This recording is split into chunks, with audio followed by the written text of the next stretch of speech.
This is one of the last events that I will have the great honor of doing as Secretary of State, and I can't imagine a more important one because of what this means for our ability to reach out and connect with not only our own students, but all of our citizens and people across the world. I want to thank Marcy for her stewardship of the diplomatic reception rooms. I want to thank Ambassador Capricia Marshall, our head of protocol. They have spearheaded what we call the Patrons of Diplomacy, and a number of you were part of that campaign and generously supported it. With your help, we established a permanent endowment to care for these rooms and their collections. And today we launched this partnership to share them with the world. Now, we have the centerpiece of the diplomatic reception rooms here, as Marcy was telling you, the desk on which our founders signed the Treaty of Paris, ending the Revolutionary War with Britain and forever sealing our independence. Now, we rarely move this desk from its spot in the John Quincy Adams room just 2 doors away. We never move it off the 8th floor. We spent more time worrying about moving the desk than we have probably on anything else in the last month. So unfortunately, except for the thousands who avail themselves of the wonderful tours that we run here, very few people have actually seen it for themselves.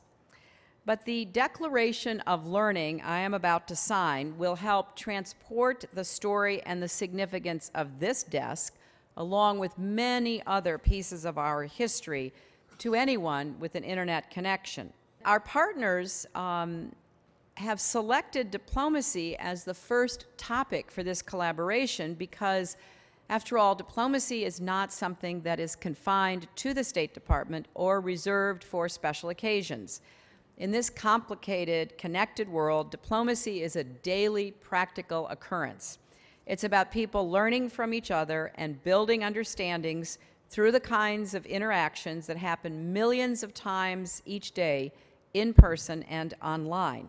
In fact, I think we need to practice diplomacy from the lunch table to the boardroom to the government offices.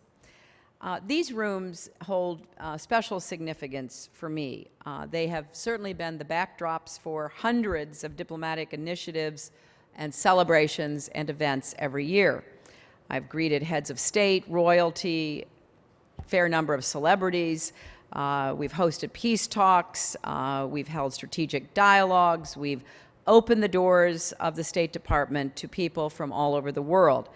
And every time I see Ben Franklin up there watching over us, I'm reminded of the deep diplomatic history that we have built from our very beginnings. So it's been a tremendous honor for me to be part of that history and to share the stories and even some of the lessons of American diplomacy with a global audience. So now, I'd like to invite the leaders of our 13th institutional partners to stand with me as I sign this Declaration of Learning. We'll take some pictures. After I sign it, we'll all be able to take a deep collective breath out because the desk will be fine. That is our plan and what we have prepared for, but please join me.